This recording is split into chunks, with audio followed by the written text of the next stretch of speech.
Kiyya kuma ishee gaaddisaa bultoon jedhama. Suurri kun miidiyaa kanarra deemaa ture jechuudha. Ani hin baane haala mijanne haala rakkisaa isa duraarraan ol lubbuun koo haga darbu dura sirra gahee jira.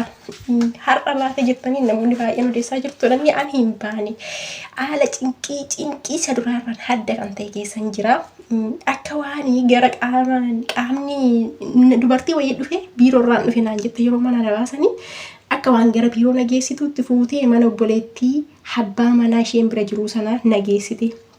Achitti darara hin taane narratti raawwachaa oolan baay'ee humnaa ol na doorsisaa turani. Ana faana lubbuun mucaa tokkollee darbuuf jira jechuudha. Nuni nama lama taanee jirra. Mana mucayyoon afaan Oromoo dubbatti biyyi ishii karaa baakkoodha jedhanii yaadallee wal hin jijjiirre jechuudha. Nuni sirriitti lakkoofsa ishiillee hin qabanne hani.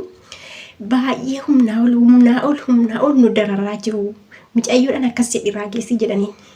Hani mucayyoon kun nu biraa mindaa hin qabdu. Ofin ajjeesa jettee guyyaa baay'ee natti himtee ofillee huutee turtee isaanis arganii anis argeera. Mindaa nu biraa hin qabdu. Fooqirraa immoo yaada ofishii fiigaa dhattee kuftee ofin ajjeesa naan jetteerti. Jedhiitii dhaqiitii raageessi hamma immoo galuu hin barbaadu biyyatti. Taa'een hojjedhaa dhukkuba hin qabu. Jechaa jirti jedhiitii dhaqiitii raageessi mana murtii yoo deemtanii jedhaniini yoo kana hin raageessitu taate siisi ajjeesna jedhanii.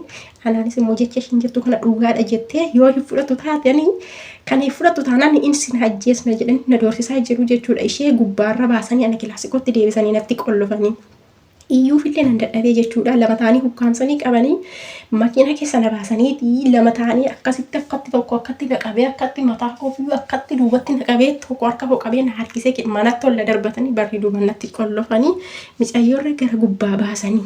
Sin ajjeesa jedhanii natti dhaadachaa jiru hammallee baay'ee daran ulfaata baay'ee daran. Assalaamu alaikum warahmatullahi wabarakatuh. Shamarran kafuun hordoftootaa fi kabajamtoota kiyya kan nagaa jirtu isin jechaa nagaa alhamdulillah. Boleettii keenya kana kaa baate kan jedhamu suuraa isii walii gad deddeemaa ture. Boleettiin keenya kun lokeeshiniis maxxansi jedhanii hin maxxansine lakkoofsas maxxansi jedhanii hin maxxansine isin jedha obboleeyyan kiyya. Osoo lakkoofsa maxxansitee lokeeshinii fi ergitee boleettiin keenya kun silaa lammiin kennachiisii baasa jechuudha. Garuu amma asii achi olii gadi si oofaa jiru isaanuma jechuudha. Arabdootuma jechuudha. Mana dura jirtu baasanii tiriin akka mana biraa geessanidha. Isin kan himaa jirtu. Ragaa sobaallee akkasirra hidduudha. Obbolee hiriyyaa isiitiin ragaa sobaallee akkasirra hiddu. Ati ragaa akkana jedhe ragi atis ragaa kana fudhadhu jedhanii tiriin doorsisaa jiran jechuudha. Obboleeyyan kiyya. Akkasiin himatutti jechuudha. Obboleettii keenya kana wallaahi baay'ee iyyataa turte. Silaa namni humna qabu osoo dhaqqabe obboleettii keenya kana lokeeshinii ofiis hin maxxansine obboleettiin keenya kun akkasumallee lakkoofsa maxxansine ijoolleen baay'een jalattuu lakkoofsa isii maxxansiisiis lakkoofsa isii ergi jechaa turtanii. Micattii kana anis keessan barreessee fitiniin ture lakkoofsa ofiis hin maxxansitu eenyuma calleessiteenis ni jedha obboleeyyan kiyya. Har'a silaa warra biirootiyyuu miti kan dafee isii dhaqqabu lakkoofsa fi maxxansitee lokeeshinii ergitu ta'e namuma keenya jechuudha. Lammuma keenya jechuudha warra biirootu odoon ta'in jara silaa dafee kan dhaqqabu jechuudha. Obboleettiin keenya kunis maallaqa isiis akka fudhattetti akkasii ragaa sobaareessisaa jiran. Isin garuu maallaqni isiis isaan bira kan jirudha. Kan dhukkubsataa jirtudha. Ofii isiitii fooqeerraa kufte jedhiitii ati ragaa sobaaragii. Maallaqni isiis warra bira hin jiru jedhiitii ragaa sobaaragii jedhanii sodaachisaa jiran jechuudha. Intala Oromoota akkasiin dubbataa jirtutti jechuudha obboleeyyan kiyya. Yeroo baay'ee jechuudha yoo wanni isin qunnameetiin jedhe dafaatii lakkoofsa keessan maxxansaan isin jedha obboleeyyan kiyya. Lakkoofsa keessan lokeeshinii keessa yoo ergitan eenyuyyuu dafee isin dhaqqaba jechuudha. Osoo miidhaan lubbuu keessan irra isin hin gahin. Obboleettiin keenya kun ammallee akka mana duraa dalayduu sanii baasanii bakka biraa akka geessanidha kan isin himaa jirtu jechuudha. Osoo kan lubbuun isii darbuutiillee haganuma jechuudha. Maaliif jennaan keessattuu jechuudha. Suuraan keessan asirra deddeemee erga dhagayanii jechuudha. Yoo daftanii achi isin hin baasin jechuudha obboleeyyan kiyya. Waa dhagayan taanaan isaa yoo dafaniitiin namni achi isin hin baasin jechuudha. Miidhaa hedduu isinirraan gahuu danda'an jechuudha xiiqii keessa galanii.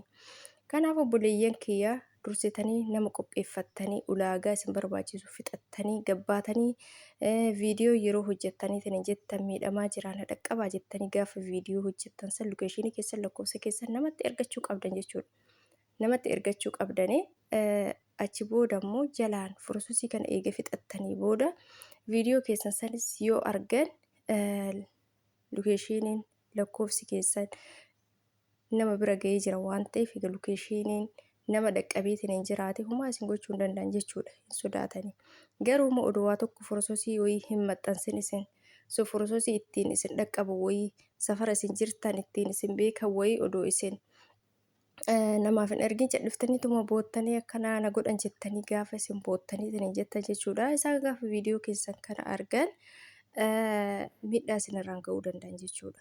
Kanaaf obboleeyyiin kee dura jalaan fursosii fixadhaa jechuudha. Nama jalaan fursosii isinii fixu daftanii yoo achi booda bilbilas yoo ka isinirraa fudhatan ta'e fakkeenyaaf viidiyoo waraabdanii gallakkistanii osoo isin lakkoofsa safara jirtan lokeeshiniin ergin lakkoofsa mana isaanii odoo hin beekin oduu waa tokko fursosii tokko uummataaf hin ibsin gaafa isin viidiyoo bichaa hojjettan guyyaa lammataa akkasitti deebitanii yookaan fursosii kana uummataaf hin ibsine akka namni isin gargaaru odoo isin hin godhin bilbila isin harkaa fudhachuu danda'an jechuudha. Bilbila isin harkaa fudhatanii mana isin cufuu danda'an. Kanaaf namni quba isin qabu hin jiru, namni safara keessan beeku hin jiru. Garuu fursosii kana immoo ulaagaa kana guuttaniitiin yoo jettan osoo manaayyuu isin cufanii mucattiin tun maa dhabamti. Kaleessa uka har'a kana viidiyoo jettadha maa dhabamte jedhanii lokeeshinii kana naa ergite jedhee namni isin ergitan sun lakkoofsa kanaan naa maxxansitee lakkoofsa kanaan lokeeshinii kanaan na dhaqqabaa jette jedhee namni sila akkasitti qaama seeraa fudhatee dhaqeetiniin furmaata isin ilaachuu danda'a jechuudha rabbii gaditti. Kanaaf obboleeyyiin kee yeroo gabbaatanii viidiyoo hojjettan uummataaf akka uummannis isin dhaqqabu. Gabbaatanii viidiyoo hojjettan maaliin isin dhaqqabame safara isin jirtan yoo hin beekin naannoo isin jirtan yoo hin beekin lakkoofsa yoo hin qabaatin namni waa isin gochuu hin danda'u jechuudha. Odoo isinuu gargaaruu danda'e. Kanaaf dursaatii gaafuma viidiyoo hojjettan san lakkoofsa keessanis namatti ergadha. Fira keessan ka biyya keessa jiru haa ta'u ka biyya alaa jiru haa ta'u lakkoofsa keessan lokeeshinii keessan nama biyya isin keessa jirtan san keessa yeroo yoo ergattaniitiin hin jettan achi booda bilbila isinirraa fudhatan lokeeshina saniin namni qaama seeraa fudhatee isin hordofuu danda'a jechuudha. Obboleeyyiin kiyya akkasii dursitanii viidiyoo bichaa hin hojjetinaan isiniin jedha. Amma namoota baay'eetu azzalattanaa yoo gaafataa jira kunoo nama isii gargaaruu danda'u nama hedduutu jira. Lakkoofsa isii maxxansi jedhii lakkoofsa maxxansi jedhii namoota hedduutu jira jechuudha. Keessanis barreessee jira. Hin maxxansine isiinis akkasin isinii jedha obboleeyyiin kiyya. Kana fakkaata jechuudha. Viidiyoon isii mucattiin hin baane achuma jirtii irraanuu daraanuu miidhaarraan ga'uuf dorsisaa jiran jechuudha. Akkuma dhageettan namni safara isin jirtu beeytan gargaaraan isiniin jenna obboleeyyiin kiyya. Laayik gochuun wal biraan gahaan isiniin jedha obboleeyyiin kiyya.